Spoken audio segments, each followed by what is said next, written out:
तीन भुजाओं से घिरे हुए आकृति को त्रिभुज कहते हैं। इस आकृति में भी आप लोग को दिख रहा होगा तीन भुजा है। 1 2 3 से भी त्रिभुज कहिएगा। जैसे यहाँ से समझ लीजिए कि कोई एक साइड बढ़ा के देखिए कौन बनेगा, कैसे बनेगा देखिए। तो त्रिभुज के किसी एक अंत और बाहरी कोणों का योग 180। अगर ये सेंटीमीटर होगा तो ये भी 4 होगा, ये भी 4 होगा।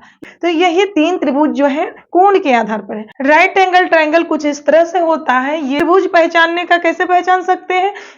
अभी हम पहले रेखाखंड से समझते हैं कि कोई भी फिगर सर्वांग सम कब होगा। ये जो साइन देख रहे हैं आप लोग, इस साइन को देख के आप लोग सर्वांग सम को इंग्लिश में हम कॉन्ग्रुएंट कहते हैं। ये नहीं कि इसका कंपेयर आप यहां से कीजिएगा, नहीं। बी के बराबर ई होगा तो बहुत अच्छी बात है ना। इस चैप्टर में अभी हम लोग त्रिभुज की परिभाषा के बारे में, अंतः कोण कितने का होता है, त्रिभुज का बाहरी कोण कितने का होता है, यानी कि त्रिभुज भुजा के आधार पर कितने प्रकार के होते हैं, त्रिभुज की सर्वांग क्षमता के बारे में भी समझने का प्रयास किए हैं। Hi everyone, welcome to my YouTube channel Avni institute. मेरा नाम है अंशु मिश्रा और मेरी ओर से आप लोगों को good morning, good afternoon, good evening, यानी आप जिस भी समय इस वीडियो को देख रहे हैं। आज का चैप्टर है ट्रायंगल पे, यानी कि चैप्टर का नाम है ट्रायंगल यानी त्रिभुज। क्लास 9th में चैप्टर नंबर यानी अध्याय नंबर 7 में ये त्रिभुज के बारे में चर्च है, यानी त्रिभुजों की सर्वांग क्षमता के बारे में विशेष चर्च किया गया है। सबसे पहले हम त्रिभुज की परिभाषा को समझेंगे। इस क्लास में हम लोग क्या क्या सीखने वाले हैं ये समझते हैं। त्रिभुज किसे कहते हैं, यानी त्रिभुज का डेफिनेशन हम समझेंगे। त्रिभुज के कुछ गुण के बारे में चर्चा करेंगे, यानी त्रिभुज के कुछ गुण हैं जिसे हमें आप याद रखना होगा। भुजा के आधार पर और कोण के आधार पर त्रिभुज के प्रकार को समझेंगे और प्रत्येक प्रकार का डेफिनेशन भी जानेंगे। त्रिभुजों की सर्वांग क्षमता के बारे में सीखेंगे। सर्वांग क्षमता क्या है, इन चारों को समझने के बाद हम ये भी समझेंगे, है ना। तो आप लोग समझ ही गए होंगे कि आज का क्लास ट्रायंगल यानी त्रिभुज पे है और कितना इंपॉर्टेंट होने वाला है। क्लास 9th में चैप्टर नंबर 7 में इसी त्रिभुज की सर्वांग क्षमता पर विशेष चर्च किया गया है, यानी 9th के स्टूडेंट को ये समझना बहुत जरूरी है चैप्टर 7 के लिए। तो हम शुरू करते हैं कि त्रिभुज किसे कहते हैं, इसका डेफिनेशन पहले लिख लेते हैं। त्रिभुज का डेफिनेशन यहाँ हम लिख दिए हैं, एक बार डेफिनेशन को रीड कीजिए। कहता है उस बंद आकृति को हम त्रिभुज कहते हैं जिसमें 3 भुजा, 3 कोण और 3 शीर्ष हो। तो अभी पहले आकृति तैयार करते हैं। सबसे पहले चर्च किया गया है कि उस बंद आकृति को, ये बंद आकृति क्या होता है। पहले डेफिनेशन को अच्छे ढंग से समझेंगे कि बंद आकृति क्या होता है। ये सर्कल है ना, अच्छे ढंग से ड्रॉ नहीं हुआ है। ये सर्कल है, ये देखिए तो बंद है कि खुला हुआ है, आप लोगों को दिख रहा होगा कि ये बंद है ना। ये त्रिभुज है, 3 भुजाओं से घिरे हुए आकृति को त्रिभुज कहते हैं। ये बंद है या खुला हुआ है, बंद है। ये आकृति क्या है, चतुर्भुज है। ये क्या है, बंद है या खुला है, बंद है। इसे क्या कहेंगे, ये भी एक आकृति है, ये भी, इसे आप त्रिभुज कह सकते हैं, कहिएगा हाँ, लेकिन ये त्रिभुज नहीं है, समझाएंगे अभी। ये जो है आकृति, ये क्या है, खुली आकृति है। इस आकृति को भी हम, इसमें भी 3 भुजा है, इस आकृति में भी आप लोग को दिख रहा होगा 3 भुजा है। ये जो है, ये इसमें भी आपको दिख रहा होगा कि 3 भुजा है ना। इसमें भी 3, इसमें ये तो सर्कल है, ये त्रिभुज है और ये चतुर्भुज है। इसे भी आपसे अगर पूछा जाए तो कहिएगा त्रिभुज है, इससे इसके बारे में भी पूछा जाए तो ये त्रिभुज है। इसे क्या कहिएगा, तो आप लोग 1 2 3 से भी त्रिभुज कहिएगा। तो इसीलिए 3 भुजा सिर्फ देखने से नहीं होने वाला है, आपको ये देखना है कि ये बंद आकृति होनी चाहिए। ये आकृति क्या होनी चाहिए, बंद होनी चाहिए। तो ये खुली हुई आकृति है, ये खुली हुई आकृति है, ये खुली हुई आकृति है, और ये क्या है, बंद आकृति है। ये भी बंद आकृति है और ये भी बंद आकृति है। तो ये खुली आकृति, इसका मतलब ये त्रिभुज नहीं है, क्योंकि त्रिभुज का डेफिनेशन कह रहा है कि उस बंद आकृति को हम त्रिभुज कहते हैं। तो पहले ही तो बोल दिया कि उस बंद आकृति को, इसका मतलब ये सब आकृति जो है ये त्रिभुज नहीं है। ठीक है, अब समझिए, आगे समझेंगे। इस तीनों आकृति, ये बंद आकृति है। अब देखिए, उस बंद आकृति को हम त्रिभुज कहते हैं जिसमें तीन भुजा, इसमें तो कोई भुजा दिख नहीं रहा है, और इसमें देखिए कहते हैं तीन भुजा। पहले हम तीन भुजा देखते हैं।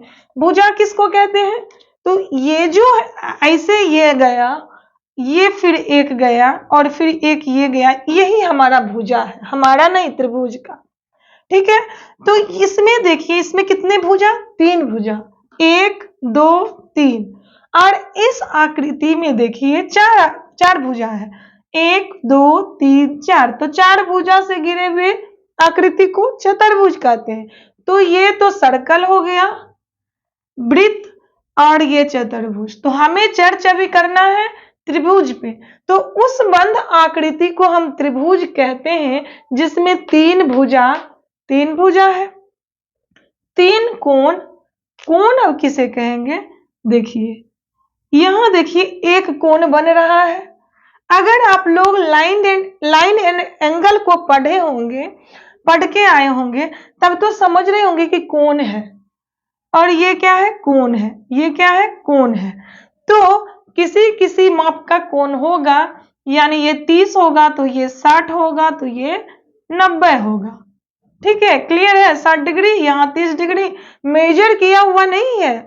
आप लोगों को अभी हम त्रिभुज समझा रहे हैं। सिर्फ ये जानिए कि तीन भुजा मिल गया, तीन कोण भी मिल गया। अब कहता है तीन कोण और तीन शीर्ष हो। तीन कोण तो हो गया, शीर्ष किसे कहेंगे? यानी शीर्ष का इंग्लिश वर्टेक्स होता है। कोण को एंगल कहते हैं, भुजा को साइड कहते हैं। ठीक है, तो तीन साइड हो गया, यानी ये साइड, ये साइड और ये साइड, ये साइड है, ये तीन एंगल है। अब शीर्ष किसे, यानी वर्टेक्स किसे कहते हैं? जहां पे कोण का मिलन होता है, दो भुजा आपस में मिलते हैं। तो ये भुजा और ये भुजा देखिए यहाँ पे मिल रहे हैं, यहाँ पर देखिए मिल रहे हैं ना, यहाँ देखिए मिल रहे हैं। तो उसे क्या कहते हैं? शीर्ष कहते हैं। यानी कि इस भुजा से इस भुजा का मिलन यहाँ हुआ, तो ये मिलन के स्थान को हम क्या कहते हैं? शीर्ष कहते हैं। यानी ये वर्टेक्स हुआ। तो एक शीर्ष यहाँ है, एक शीर्ष यहाँ भी मिलन हो रहा है। किसका मिलन हो रहा है? भुजा का मिलन हो रहा है, एक शीर्ष यहाँ।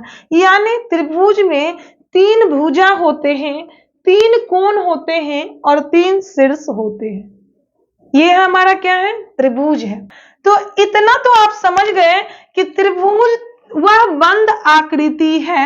यानी इस तरह का आकृति कोई आपको दिखाएगा और पूछे कि ये क्या त्रिभुज है, तो आप लोग जवाब दे सकते हैं ये त्रिभुज नहीं है, क्योंकि त्रिभुज क्लोज फिगर होता है, यानी बंद आकृति होता है। ये आकृति बंद नहीं है, इसलिए ये त्रिभुज नहीं है। क्यों नहीं है? ये भी आप कह सकते हैं कि इसमें तीन भुजा है, तो क्यों नहीं है?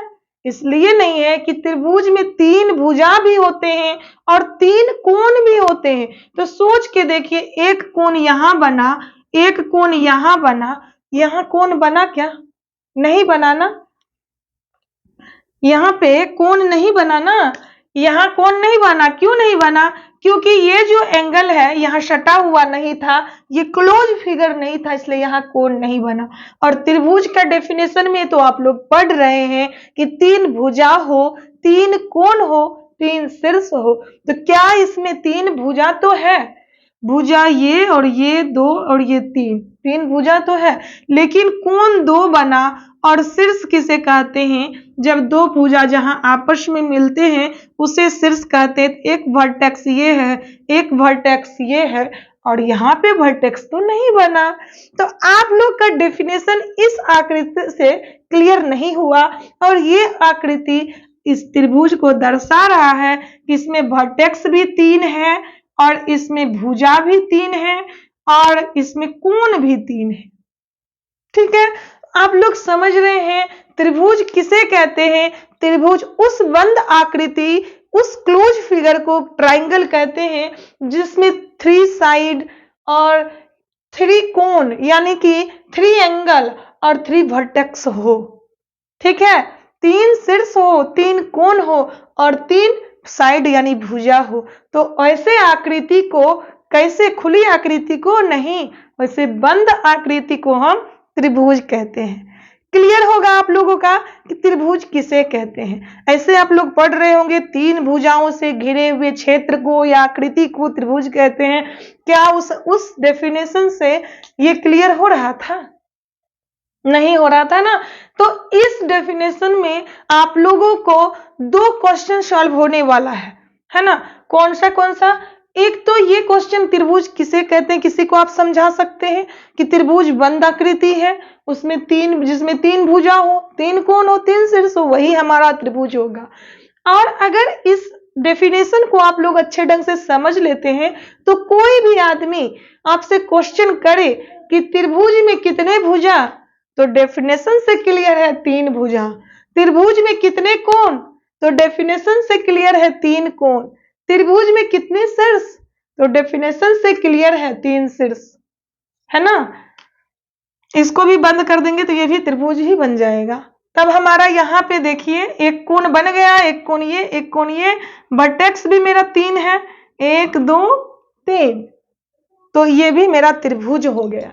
क्लियर है यहां तक? अब हम त्रिभुज के गुण के बारे में समझेंगे। अभी हम त्रिभुज के गुण के बारे में समझेंगे कि त्रिभुज का कौन सा गुण हमें याद रखना होगा। हम अभी एक त्रिभुज पहले ड्रॉ करते हैं। ठीक है, ये हमारा त्रिभुज है, ये हमारा त्रिभुज है। कैसे है अभी क्लियर है। ये एक बंद आकृति है, इसमें 3 साइड यानी 3 साइड, 3 भुजा है ना। 3 कोण है, ये 3 कोण है, ये 3 कोण है और 3 शीर्ष है। शीर्ष किसे कहेंगे, कुछ कोण को शीर्ष नहीं कहेंगे, ध्यान से देखिएगा। जहां पे 2 भुजा का मिलन हो रहा है तो ये जो है शीर्ष हुआ, ये 2 भुजा यहाँ मिल रहा है तो ये शीर्ष हुआ, और यहाँ 2 भुजा मिल रहा है तो ये हमारा शीर्ष हुआ। ठीक है, तो इसमें देखिए इसका नाम A रखेंगे, इसका नाम B रखेंगे, इसका नाम C रखेंगे। ये हमारा त्रिभुज है, बंद आकृति है, 3 कोण है, 3 भुजा है, 3 शीर्ष है। ठीक है, अब इसके गुण क्या है। ये जो कोण होगा, इस कोण के बारे में सोचिए। ये कोण जो है, इस तीनों कोण का माप तो कुछ होगा ना। तो आप लोग याद रखिएगा कि त्रिभुज के अगर नोट करना चाहते हैं तो नोट कर लीजिए प्लीज। और त्रिभुज का डेफिनेशन भी बोलना भूल गए थे, आप लोग नोट कर लीजिए बुक में, सॉरी कॉपी में, वीडियो को बैक करके फिर से देख के कर लीजिएगा। तो त्रिभुज के सभी अंतः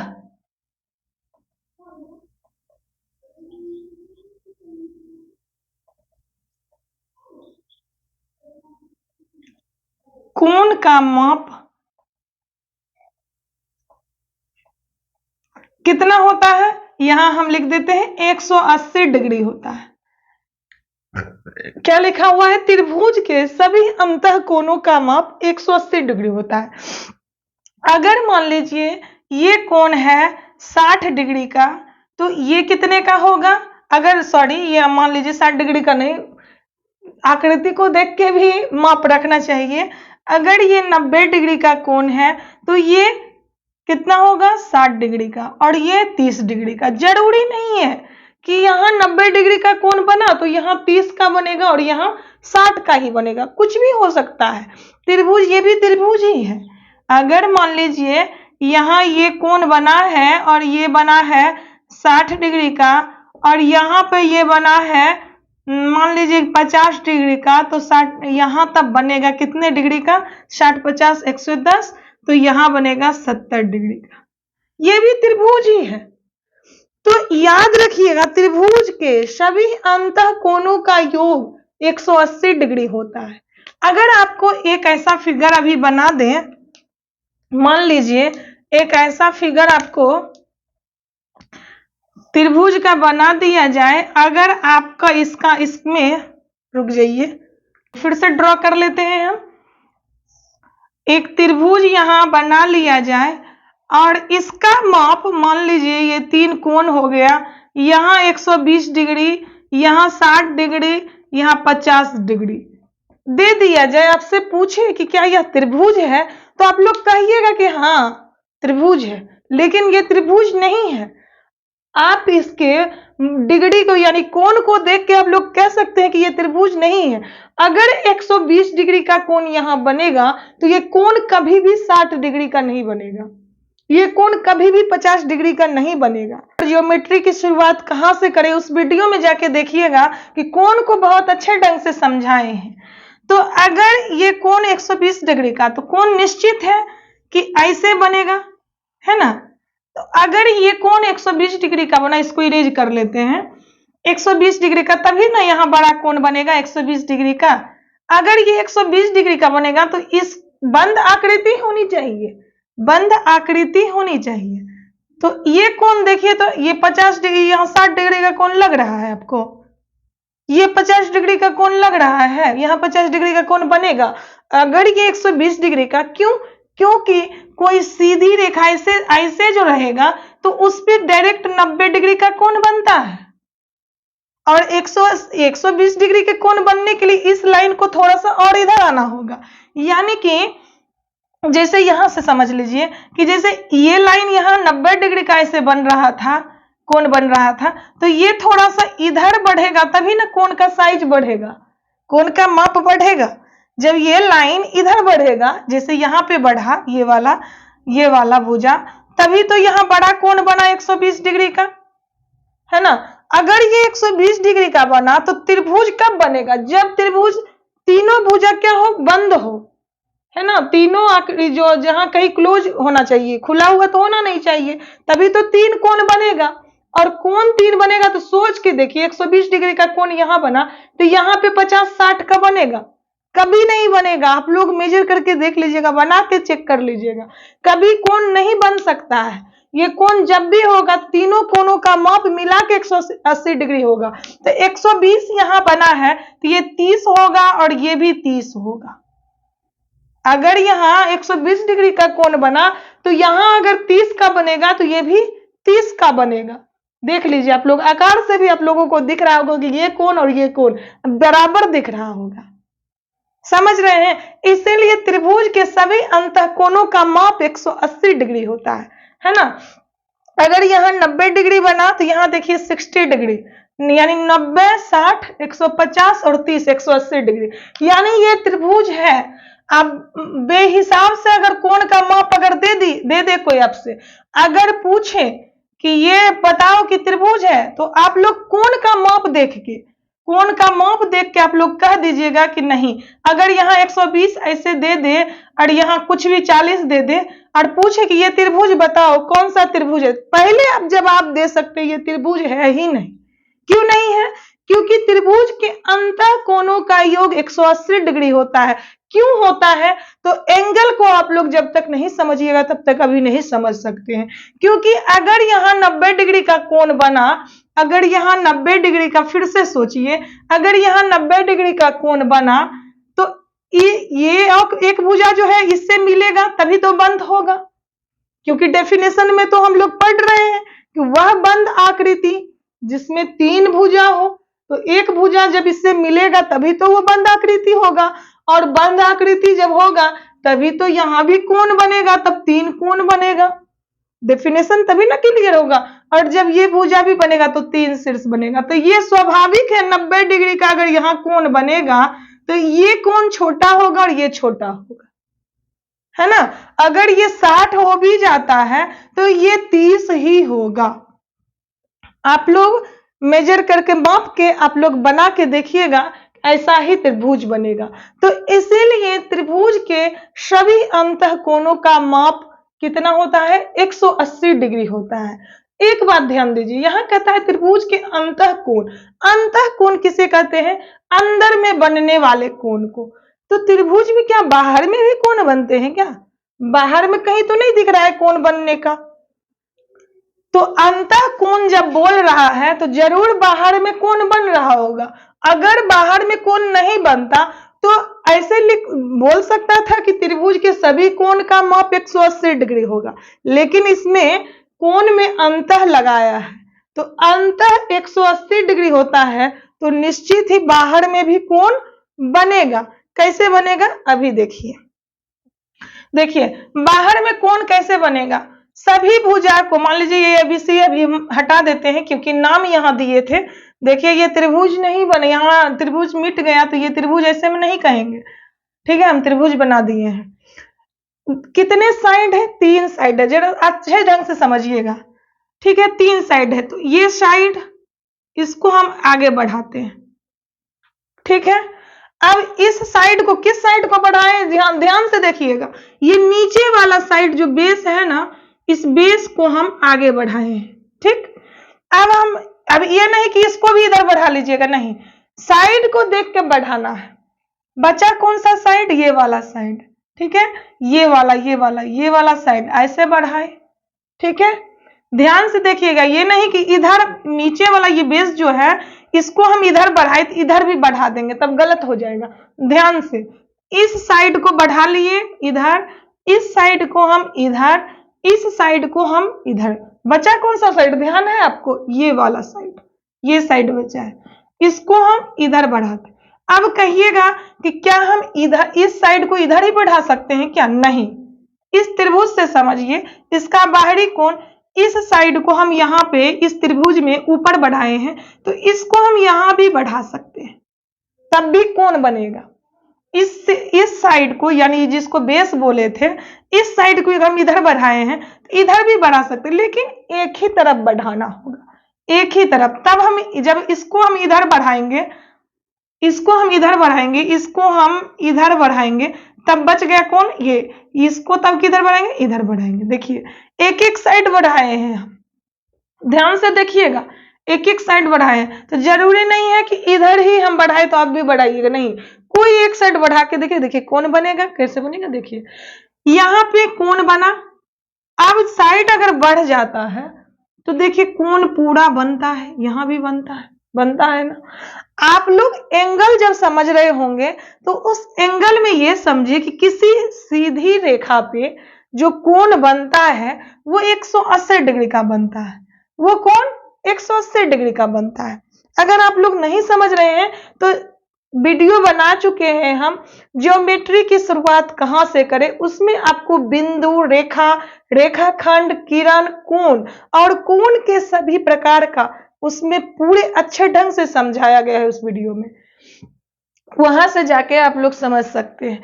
तो ये स्ट्रेट लाइन पे 180 डिग्री का कोण बनता है, स्ट्रेट लाइन पर पूरा कोण जो बनता है 180 डिग्री, और यही कोण जो बढ़ते बढ़ते ऐसे पूरा बनेगा ना तो ये 360 डिग्री का बनेगा। तो अभी हमें 360 डिग्री के कोण से जरूरी नहीं है, हमें जरूरी है कि इस भुजा पर कितने डिग्री का कोण बन रहा है। तो इस भुजा पर कितने डिग्री का कोण बन रहा है, तो यहां देख रहे हैं कि 180 बनेगा।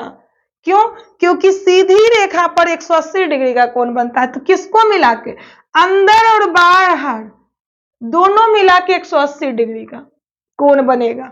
तो अंतः कोण, त्रिभुज के अंतः प्लस बाहरी कोणों का योग 180 डिग्री होता है एक कोण का।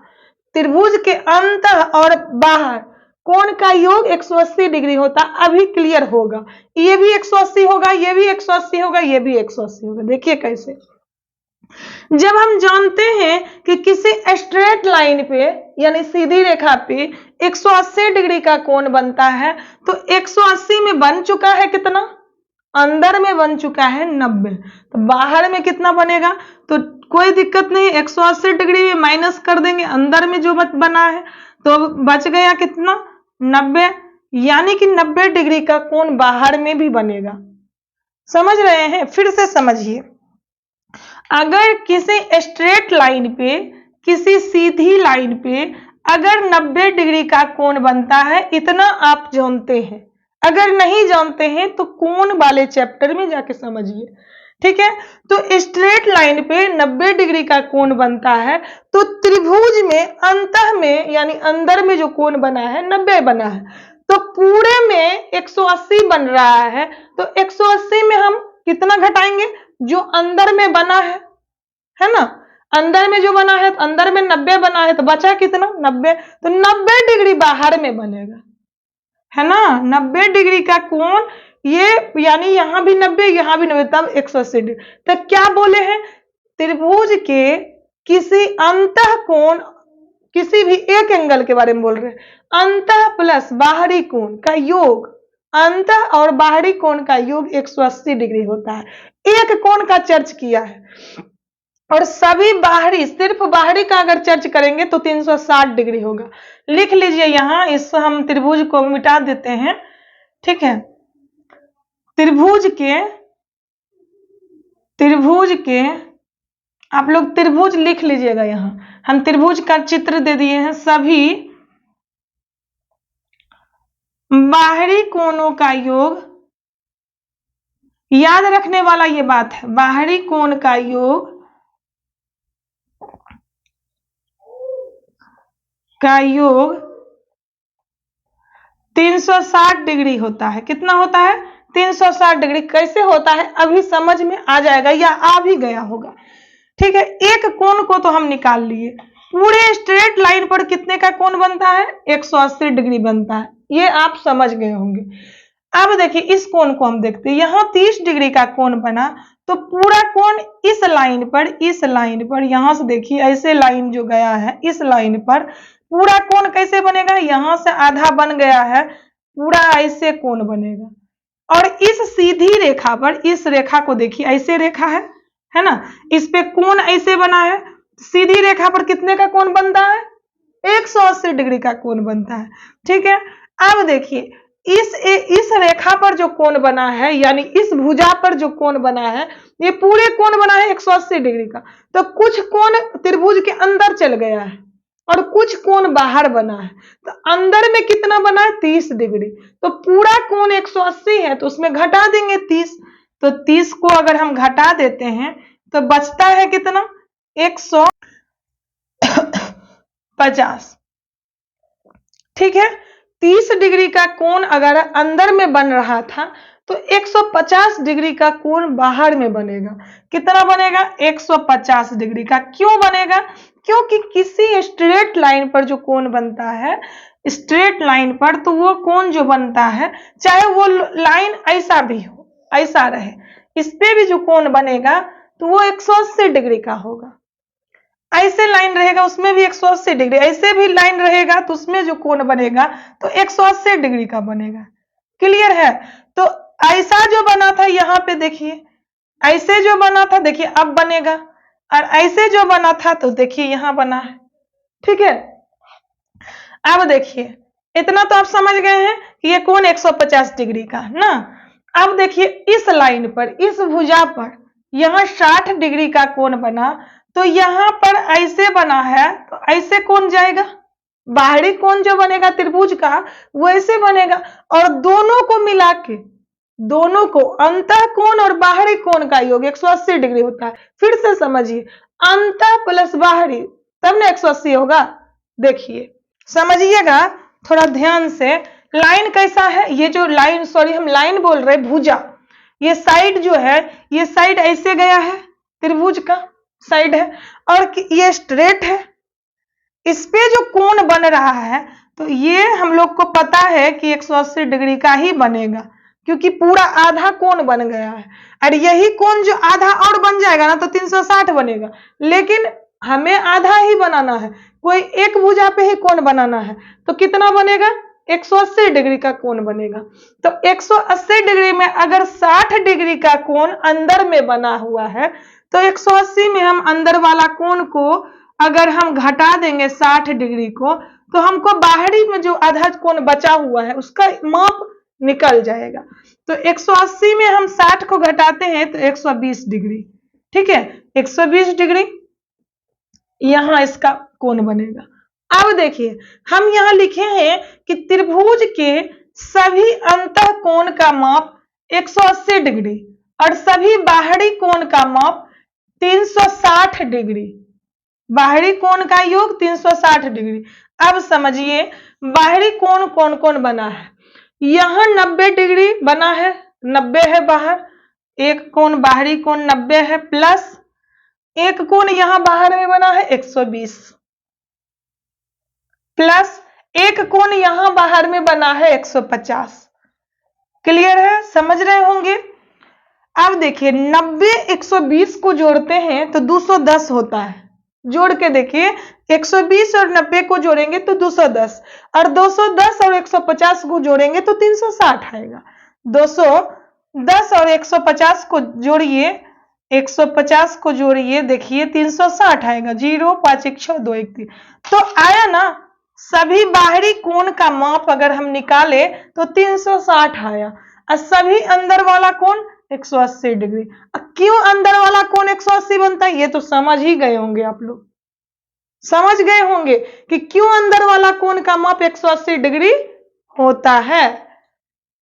ठीक है, अंदर और एक कोण का अगर चर्च किया जाए कि त्रिभुज के किसी एक कोण एक अंतः कोण और एक बाहरी कोण का योग, एक अंतः, ध्यान से समझिएगा, त्रिभुज के किसी एक अंतः और बाहरी कोण का योग कितना होगा, तब आप कहिएगा 180 डिग्री।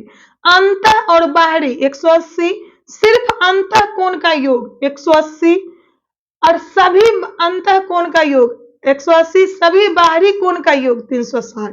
थोड़ा सा माइंड लगाने वाली बात यहां है, सभी त्रिभुज में ऐसा होता है। कोई भी त्रिभुज होगा उसके अंतः कोण का योग क्या होगा, 180 ही होगा। सभी बाहरी कोण का योग कितना होगा, 360 ही होगा। और किसी एक का चर्च कर दे कि त्रिभुज के किसी एक अंतः और बाहरी कोण दोनों मिला के अगर पूछे, तब आप क्या कहिएगा, 180। क्यों, देखिए इसमें अंतः और बाहरी 90 90 180, 120 60 180, एक का चर्च करेगा तब एक, यहाँ 150 30 180। समझ रहे हैं। तो त्रिभुज के किसी एक अंतः और बाहरी कोणों का योग 180, त्रिभुज के सभी अंतः कोणों का योग 180, त्रिभुज के सभी बाहरी कोणों का योग 360। ठीक है, समझ रहे हैं ना आप लोग। चाहे अगर त्रिभुज अगर बिना माप का आपको दे दिया जाए, है ना, और आपको 120 और 30 और 50 ऐसे लिख के बोले कि ये त्रिभुज है, तो आप अगर माप दिया हुआ है, अगर माप दिया हुआ है तो झट से पहले माप को जोड़ लीजिएगा कि 120 है तो 50 170 30, ये तो 200 हो गया, ये त्रिभुज नहीं बनेगा। आप जवाब दे सकते हैं कि इसको हम सॉल्व क्यों करेंगे, ये त्रिभुज है ही नहीं। अगर ये 120 है एक कोण, तो ये निश्चित ही कम होगा, ये निश्चित ही कम होगा। और त्रिभुज को अच्छे ढंग से समझने के लिए आप लोग कोण को जाके समझिए। हमें विश्वास है कि त्रिभुज के इस गुण के बारे में आप लोग का डाउट क्लियर होगा और आप लोग बहुत अच्छे ढंग से इसको समझे होंगे। हम आगे समझते हैं कि भुजा के आधार पर त्रिभुज के कितने प्रकार हैं, और उसके बाद समझेंगे कोण के आधार पर त्रिभुज के कितने प्रकार हैं।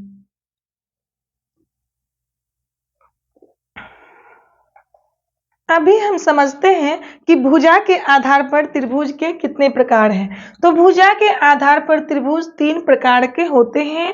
पहला है समबाहु त्रिभुज यानी इक्विलैटरल ट्रायंगल, दूसरा है समद्विबाहु त्रिभुज यानी आइसोसेलेस ट्रायंगल, तीसरा है विषमबाहु त्रिभुज यानी स्केलेन ट्रायंगल। ठीक है, तो इस तीनों त्रिभुज के बारे में अभी हम लोगों को समझना है। सबसे पहले समझते हैं समबाहु त्रिभुज किसे कहते हैं। अगर आप लोग परिभाषा यानी डेफिनेशन लिखना चाहते हैं तो प्लीज लिख लीजिए, जिस त्रिभुज की तीनों भुजा आपस में बराबर हो उस त्रिभुज को समबाहु त्रिभुज कहते हैं। देखिए, यानी कि ये हमारा त्रिभुज है। ठीक है, आप लोग अभी जो त्रिभुज अभी बना के आप लोगों को बता रहे हैं वो मापा हुआ नहीं है। आप लोग ऐसे समझिए, इस त्रिभुज में 3 भुजा, ठीक है, भुजा 1 भुजा 2 भुजा 3, तीनों भुजा का माप एक ही हो। अगर ये 4 सेंटीमीटर होगा तो ये भी 4 होगा, ये भी 4 होगा, ये 5 होगा तो ये भी 5 होगा, ये भी 5 होगा। किस त्रिभुज में, समबाहु त्रिभुज में। किस त्रिभुज में, समबाहु त्रिभुज में, यानी सभी भुजा आपस में बराबर होंगे। क्लियर है? जिस त्रिभुज की तीनों भुजा बराबर हो उस त्रिभुज को समबाहु त्रिभुज कहते हैं। अब समद्विबाहु त्रिभुज को समझेंगे, उसका डेफिनेशन आप लोग लिख सकते हैं। जिस त्रिभुज की सिर्फ दो भुजा बराबर हो, तो सिर्फ दो भुजा बराबर का मतलब है कोई दो भुजा बराबर हो। मान लीजिए कि ये दोनों भुजा जो है आपस में बराबर है ना? ये भुजा और ये भुजा बराबर है और ये भुजा बराबर नहीं है, ठीक है? तो इस त्रिभुज को हम समद्विबाहु त्रिभुज यानी कि आइसोसेलेस ट्रायंगल कहेंगे। यानी ये दोनों भुजा आपस में बराबर है, तो इसका अगर ये 4 होगा तो ये भी 4 होगा, ये अलग होगा। ये 5 हो सकता है, 6 कुछ भी हो सकता है। तो ये ऐसे समझिए कि कोई भी दो भुजा, जरूरी नहीं है कि यही दोनों भुजा आपस में बराबर हो, ये दोनों भुजा भी बराबर हो सकते हैं, ये दोनों भुजा भी बराबर हो सकते हैं। मान लीजिए ये 10 होगा तो ये भी 10 होगा। तो इसको डिनोट कैसे कर रहे हैं? अगर इस त्रिभुज में दो साइन ऐसे करके लगाएं तो जो भुजा बराबर होगा ना, एक ही तरह का चिन्ह मिलेगा आपको। तो यहाँ देख रहे हैं ये भुजा और ये भुजा हमें दिख रहा है कि दोनों बराबर है। अगर आप लोगों को अगर यहाँ नहीं भी दिया हुआ रहेगा, इस तरह दिया हुआ रहेगा, तो आप लोग समझ जाइएगा इस चिन्ह से, क्योंकि ये चिन्ह और ये चिन्ह दोनों देखिए सेम है और ये अलग है, इसमें एक दिया हुआ है, तो ये दोनों कैसा है? बराबर है आपस में। समझ रहे होंगे? तो इसे हम कहेंगे समद्विबाहु त्रिभुज। अब विषमबाहु त्रिभुज किसे कहेंगे? स्केलेन ट्रायंगल, यानी जिस त्रिभुज की तीनों भुजा में से कोई भी भुजा बराबर ना हो, है ना? जिस त्रिभुज की कोई भी भुजा बराबर ना हो उस त्रिभुज को क्या कहते हैं? विषमबाहु त्रिभुज। यानी ये 5 होगा, ये 4 होगा, ये 8 होगा, कुछ भी हो सकता है। इस तरह से आप लोग समझिए कि तीनों भुजा, अभी कोण का चर्चा नहीं किए, आपको कोण नहीं मापना है, भुजा सिर्फ मापना है। तो ये भुजा, ये भुजा, ये भुजा, इसमें आप लोग समझ गए समद्विबाहु में दो भुजा बराबर होगा, इसमें कोई भी भुजा बराबर नहीं होगा, ठीक है? और इसमें क्या है? इसमें तीनों भुजा आपस में बराबर हो, तो ऐसे त्रिभुज को क्या कहते हैं? समबाहु त्रिभुज, समद्विबाहु त्रिभुज और विषमबाहु त्रिभुज। क्लियर? आप लोग समझ गए होंगे समबाहु त्रिभुज किसे कहते हैं? समद्विबाहु, नाम से भी स्पष्ट हो रहा, समद्वि यानी सम मीन्स बराबर, द्वि मीन्स दो और बाहु बराबर यानी बाहु मीन्स भुजा। तो समद्विबाहु बराबर है दो भुजा, ठीक है? नाम से भी स्पष्ट हो रहा। विषम यानी कोई भी भुजा बराबर ना हो, और सम बाहु यानी बाहु मीन्स भुजा, तो भुजा सम यानी बराबर, यानी सभी भुजा बराबर। क्लियर है आप लोगों का कि भुजा के आधार पर त्रिभुज के कितने प्रकार हैं और उसका डेफिनेशन क्या कहता है, ठीक है? अब हम कोण के आधार पर समझेंगे।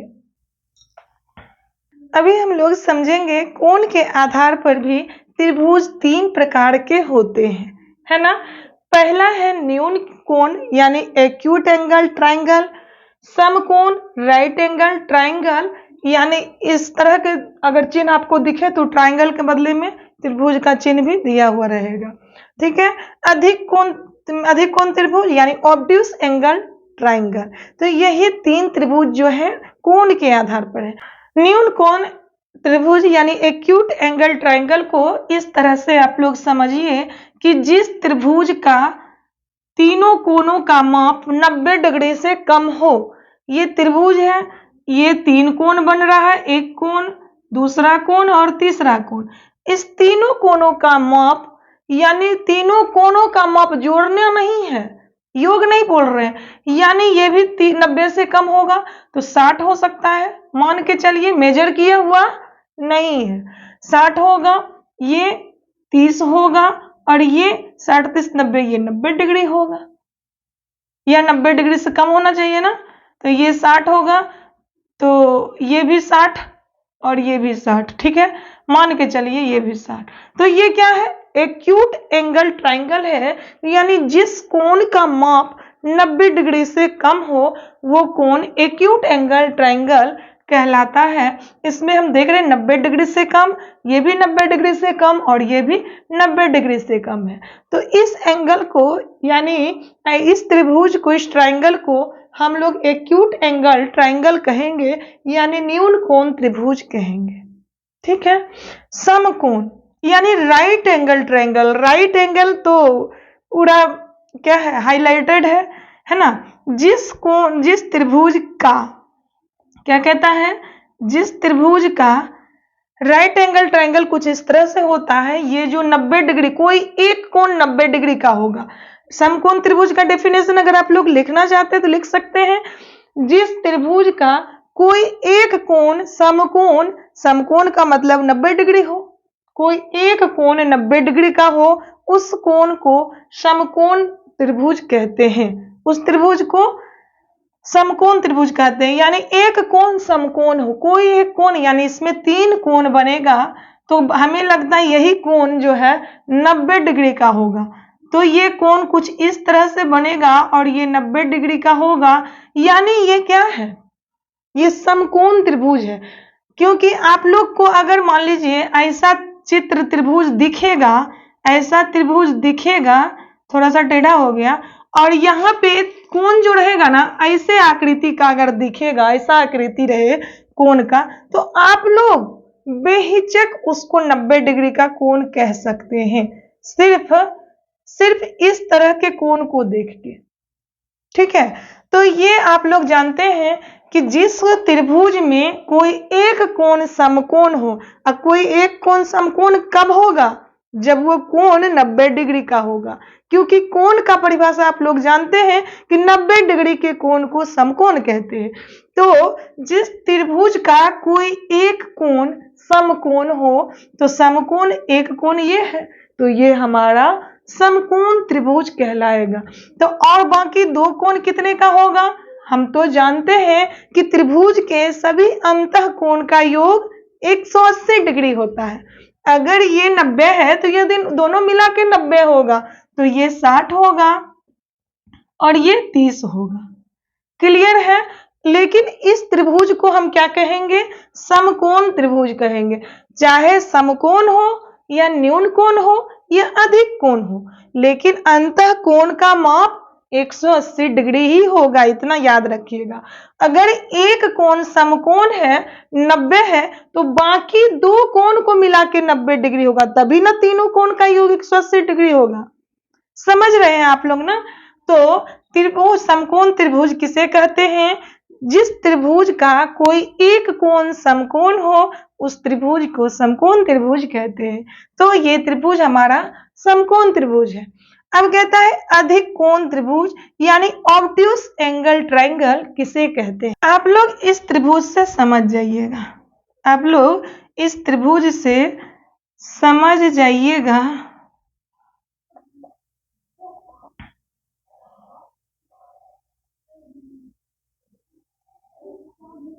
ये भी क्या है, हमारा त्रिभुज ही है ना, ये भी क्या है, त्रिभुज ही है। तो इस पे हम देख रहे हैं कि यहाँ एक कोण बन रहा है, यहाँ एक कोण बन रहा है और यहाँ पर एक कोण बन रहा है।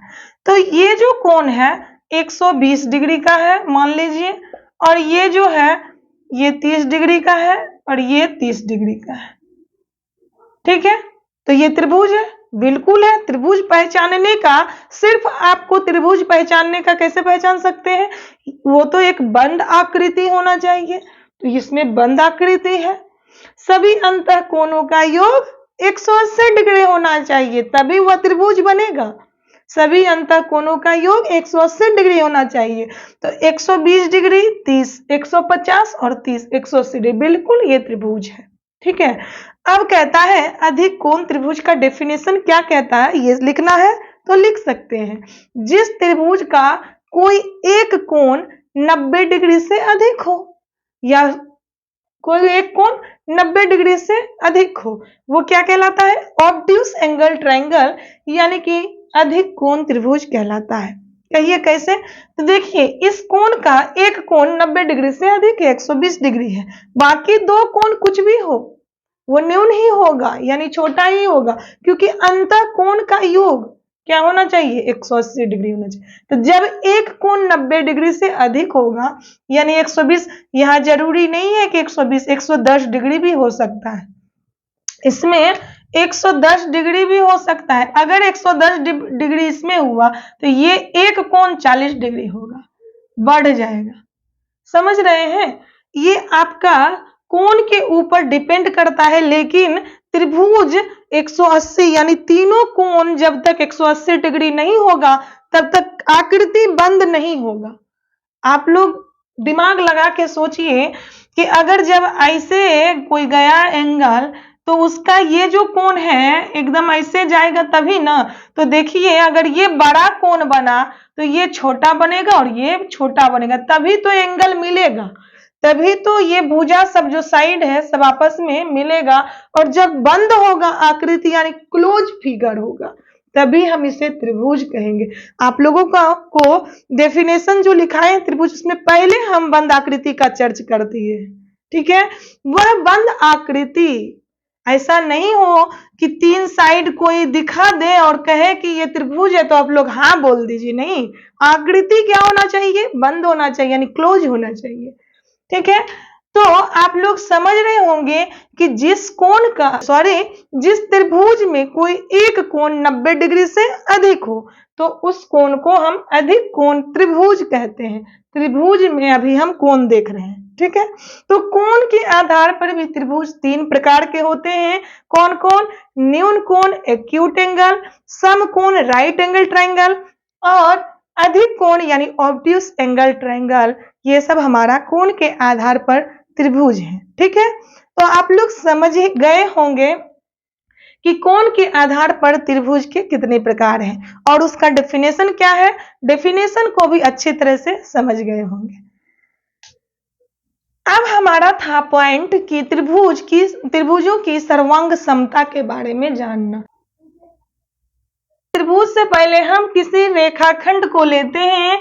जब एक आकृति, कोई भी आकृति से समझिए, कोई भी फिगर है ये, ठीक है, हम इस फिगर को जानते हैं, ये फिगर लाइन का है, यानी ये फिगर जो है ये रेखा है और ये भी रेखा है। चाहे वो कोई भी फिगर ले लीजिए, वो सर्कल ले लीजिए, आप लोग सर्कल ले लीजिए, वो आयत ले लीजिए, वो एक वर्ग ले लीजिए, ठीक है, वो एक चतुर्भुज ले लीजिए, चतुर्भुज ले लीजिए, ठीक है, त्रिभुज भी ले सकते हैं यानी त्रिभुज ले लीजिए, कोण ले लीजिए। तो ये सब क्या है, फिगर है जो हम समझ रहे हैं, ये लाइन है, ये कोण है, ये त्रिभुज है, ये सर्कल है, ये आयत है, ये वर्ग है और ये क्या है, चतुर्भुज है। चार भुजा से है, चतुर्भुज है, ठीक है। तो ये भी चतुर्भुज ही है, ऐसा नहीं कि ये आयत, हम जान रहे हैं कि आमने सामने की भुजा बराबर चतुर्भुज है, ये भी चतुर्भुज है, ये भी चतुर्भुज है, ठीक है। चाहे वो पंचभुज हो, षटभुज हो, अष्टभुज हो, सप्तभुज हो, कोई भी आकृति हो, तो सर्वांग सम कब होगा यानी कॉन्ग्रुएंट कब होगा। सर्वांग सम को इंग्लिश में हम कॉन्ग्रुएंट कहते हैं। क्या कहते हैं? कॉन्ग्रुएंट कहते हैं, है ना। तो ये आकृति कॉन्ग्रुएंट कब होगा ये समझिए। जब इस लाइन, मान लीजिए ये लाइन है 4 सेंटीमीटर का, अभी मान के चलते हैं, और ये भी लाइन 4 सेंटीमीटर का अगर हम लेंगे और इस लाइन को अगर उठा के इस लाइन पे रखेंगे तो ये पूरे के पूरे ढक देगा, है ना, पूरा का पूरा क्या करेगा, ढक देगा। अगर हम यहाँ 3 सेंटीमीटर का एक लाइन ड्रॉ करते हैं, लाइन तो ड्रॉ नहीं किया जाता है, लाइन सेगमेंट को ड्रॉ किया जाता है ना। तो 3 सेंटीमीटर का अगर लाइन सेगमेंट अगर ड्रॉ करते हैं तो क्या ये 4 सेंटीमीटर वाले को पूरे का पूरा कवर करेगा यानी ढकेगा? नहीं ढकेगा। तो लाइन एक दूसरे को कब पूरा का पूरा ढकेगा? जब एक ही माप का हो, एक ही माप का होगा, यानी अगर 4 सेंटीमीटर का ये है तो 4 ये भी होना चाहिए तभी ढकेगा। तो ये कोण यानी दो कोण को भी सर्वांग सम कब कहेंगे? यानी अगर ये 60 डिग्री का कोण होगा तो ये भी कोण 60 डिग्री का ही होगा, तभी एक दूसरे को ढकेगा, है ना। कोण सर्वांग सम कब होगा? जब मान लीजिए कि एक माप का कोण हो तब वो दोनों एक दूसरे को ढक पाएगा, तब वो उसे हम कॉन्ग्रुएंट कहेंगे।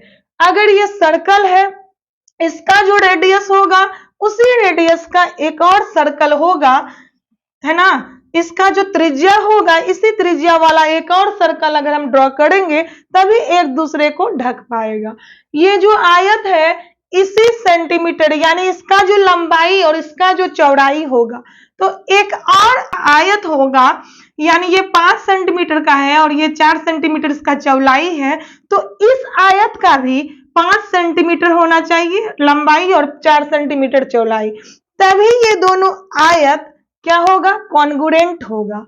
ये जो वर्ग है इसी आकार का एक और वर्ग होगा, तभी ये दोनों क्या होगा, कॉन्ग्रुएंट होगा। यानी ये 5 वर्ग की सभी भुजा आपस में बराबर होती है, यानी लंबाई चौड़ाई सब क्या होती है, एक ही समान का। अगर ये 5 है तो ये भी 5 होना चाहिए, क्योंकि इस 5 से हमें ये पता चल रहा है कि ये भी 5 होगा, ये भी 5 होगा, ये भी 5 होगा। तो वर्ग की चारों भुजा आपस में बराबर होती है। हमें अभी वर्ग नहीं पढ़ना है, सिर्फ आपको बताएं। तो इस आकृति का सेम माप का, यानी मापने से पता चलेगा इस माप का ही एक और फिगर होगा, तभी कॉन्ग्रुएंट होगा।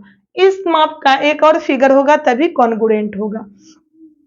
तो आप लोग समझ गए कि सर्वांगसम कब होगा, जब वह आकृति, जिस आकृति को सर्वांगसम कहेंगे, दूसरी उसी प्रकार की आकृति पूरा का पूरा ढक दे, तब उस आकृति को, उस फिगर को कॉन्ग्रुएंट फिगर यानी सर्वांगसम आकृति कहते हैं। तो अभी हमें समझना है, इस लाइन सेगमेंट को नहीं समझना है, इस सर्कल को नहीं समझना है, इस आयत वर्ग ये सब जो जितना भी है, ये कोण इस सब को नहीं समझना। अभी हमें त्रिभुजों की सर्वांग क्षमता के बारे में जानना है कि त्रिभुजों की सर्वांग क्षमता को कैसे जानेंगे कि त्रिभुज, ये त्रिभुज सर्वांगसम है। अभी हमें समझना है त्रिभुजों की सर्वांग क्षमता, यानी 2 त्रिभुज से ही सर्वांग क्षमता के बारे में पता चलेगा। क्या होगा, 2 त्रिभुज को लेंगे, क्या हम करेंगे, सारे त्रिभुज को पेपर, त्रिभुज के माप का पेपर क्या करेंगे, कटिंग करके चेक करेंगे, नहीं ना। इसके नियम के बारे में हमें पता होना चाहिए। मान लीजिए ये ABC और ये कोई भी नाम हो सकता है, DEF होगा, PQR होगा। नाम से आप लोग सर्वांगसम के बारे में नहीं जान सकते हैं। त्रिभुज के तीनों भुजा का नाम कुछ भी हो सकता है, कोण का नाम कुछ भी हो सकता है ना। तो कॉन्ग्रुएंट का पता हम तब करेंगे जब इसका कोरेस्पोंडिंग एंगल बराबर हो। कोरेस्पोंडिंग का मतलब संगत कोण। कोरेस्पोंडिंग किसे कहते हैं, संगत कोण को, यानी कोरेस्पोंडिंग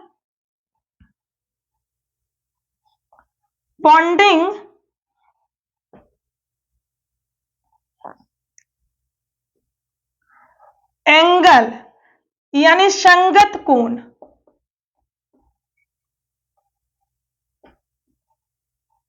जब किसी त्रिभुज का संगत कोण किसे कहते हैं, समझिए यहां, अगर ये कोण 60 डिग्री है और ये 30 डिग्री है और ये 60 30 90, ये मान लीजिए उल्टा हो गया, अभी कुछ भी रख देते हैं मान, ठीक है, ये 90 डिग्री है।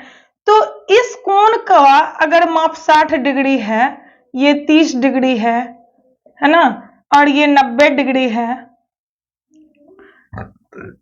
तो संगत कोण कब होगा, जब 2 फिगर में एक ही साइड का, एक ही तरफ का कोण अगर हम देखते हैं, जैसे ये एक तरफ का, इस दोनों कोणों में कंपेयर कीजिए आप लोग कि अगर इस त्रिभुज में ये कोण 60 डिग्री का यानी B 60 डिग्री का है, तो इसका कोरेस्पोंडिंग, अभी एंगल्स को समझ रहे हैं, ठीक है, ध्यान से समझिएगा। जब इस त्रिभुज में, अगर इस त्रिभुज में ये B एंगल B जो है ये 60 डिग्री का है, तो इसका कोरेस्पोंडिंग यानी कि संगत कोण इस त्रिभुज में ढूंढिए। आप लोग झट से कहिएगा कि ये जो है एंगल E क्या है, कोरेस्पोंडिंग है किसका, एंगल B का। इस दोनों से ये एंगल बना है, एंगल AB, इसे क्या कहेंगे, एंगल AB यानी B एंगल।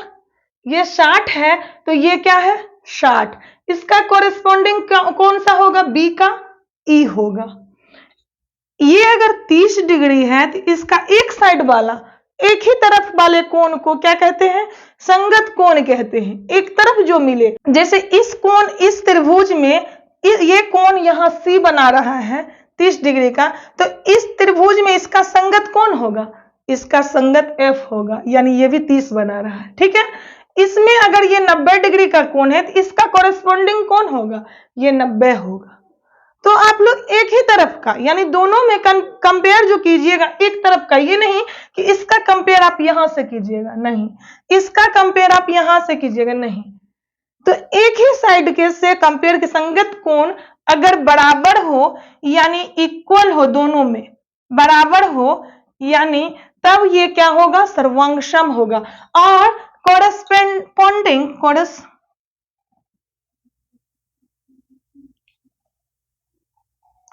कॉरेस्पॉन्डिंग साइड होना चाहिए। क्या होना चाहिए? साइड भी क्या होना चाहिए? भुजा जो है संगत होना चाहिए, है ना। यानी कि ये जो भुजा है, भुजा ए, है ना, भुजा ए भुजा डी के बराबर होना चाहिए। अगर ये 4 होगा, ये 3 होगा, ये 2 होगा, तो इसमें भी ये 4 होना चाहिए, ये 3 होना चाहिए, ये 2 होना चाहिए। तो तब इस त्रिभुज को हम कॉन्ग्रुएंट ट्रायंगल यानी सर्वांगसम त्रिभुज कहेंगे। यानी जब किसी त्रिभुज का संगत कोण बराबर हो और संगत भुजा जो है बराबर हो। कौन सा भुजा? संगत भुजा। कंपेयर भी करेंगे तो एक ही तरफ से करेंगे। अगर इस त्रिभुज का इस एंगल को लेंगे तो इस भुजा को लेंगे तो दूसरे त्रिभुज में भी हम भुजा इसको ही लेंगे। ठीक है, तो आप लोग समझ रहे होंगे कि संगत कोण यानी संगत भुजा किसे कहते हैं। इस तरह आप लोग समझ गए होंगे। सर्वांगसम कब होगा? जब उसका कोण का अगर मेजरमेंट करेंगे तो एक ही तरह यानी कॉरेस्पॉन्डिंग एंगल यानी संगत कोण एक ही होना चाहिए। तब क्या होगा? उस ट्रायंगल को हम क्या कहेंगे? सर्वांगसम त्रिभुज कहेंगे। अगर हम लोग सर्वांगसम त्रिभुज को समझ जाते हैं, मान लीजिए इस त्रिभुज को हम समझ गए, त्रिभुज ABC, है ना, त्रिभुज को इस तरह से हम डिनोट कर सकते हैं यानी लिख सकते हैं। आप लोग आंसर में ऐसे नहीं लिखिएगा, आपको पूरा लिखना होगा। तो त्रिभुज ABC सर्वांगसम का साइन कौन सा है? साइन ऐसा होता है, अगर आप लोग को ये साइन कहीं मिले, ये वाला यानी इक्वल के ऊपर ऐसा साइन मिले, तो आप लोग इस साइन को सर्वांगसम समझे। सर्वांगसमता का साइन है यानी कॉन्ग्रुएंसी का साइन है। समझ रहे हैं? यानी ये कॉन्ग्रुएंट दर्शा रहा है कि त्रिभुज कॉन्ग्रुएंट है। ये त्रिभुज ABC कॉन्ग्रुएंट है किसके? त्रिभुज DEF का कॉन्ग्रुएंट है। समझ रहे हैं? यानी जो A है, यानी A के इक्वल क्या है? A का सर्वांगसम D है ना। A का सर्वांगसम A का बराबर D होगा, B के बराबर E होगा, B के बराबर क्या होगा? E भुजा होगा, और C के बराबर F होगा, और C के बराबर F होगा। ठीक है, हमें विश्वास है कि आप लोग समझ गए होंगे त्रिभुजों की सर्वांगसमता के बारे में। अगर नहीं समझे हैं तो प्लीज वीडियो को बैक करके एक बार फिर से देखने का प्रयास कीजिए, क्योंकि आप लोगों को यानी किसी भी बच्चे को एक बार में समझ में नहीं आता है कि क्या फर्स्ट बार जब आप पढ़ते हैं तो नहीं समझ में आता। अगर जिनको समझ में आ जाता है तो बहुत अच्छी बात है ना। अगर नहीं समझ में आ रहा तो प्लीज एक बार और देखने का प्रयास कीजिए। अगर फिर भी समझ में नहीं आ रहा तो कमेंट बॉक्स में जाके कमेंट कीजिए, अपनी प्रॉब्लम को शेयर कीजिए, हम आपके कमेंट को पढ़ेंगे और उसके हिसाब से अगला नेक्स्ट वीडियो जो मेरा आएगा उस हिसाब से आएगा, यानी फिर से एक वीडियो बनाने की कोशिश करेंगे आपकी प्रॉब्लम के अनुसार। ठीक है, तो आज का चैप्टर था त्रिभुज यानी ट्रायंगल का। इस चैप्टर में अभी हम लोग त्रिभुज की परिभाषा के बारे में समझे, त्रिभुजों के गुण के बारे में जाने, यानी अंतः कोण कितने का होता है, त्रिभुज का बाहरी कोण कितने का होता है, त्रिभुज के प्रकार कितने हैं, यानी कि त्रिभुज भुजा के आधार पर कितने प्रकार के होते हैं, कोण के आधार पर कितने प्रकार के होते हैं, है ना। तीनों कोण के आधार पर और भुजा के आधार पर 3-3 त्रिभुज यानी 6 त्रिभुज का डेफिनेशन भी चित्र के साथ समझे हैं, और त्रिभुज की सर्वांग क्षमता के बारे में भी समझने का प्रयास किए हैं। तो हमें विश्वास है कि पूरी वीडियो देखने के बाद आप लोग त्रिभुज को अच्छे ढंग से समझ गए होंगे और आप लोग पढ़ते रहिए, हंसते रहिए, मुस्कुराते रहिए। तब तक के लिए आप लोगों को थैंक यू।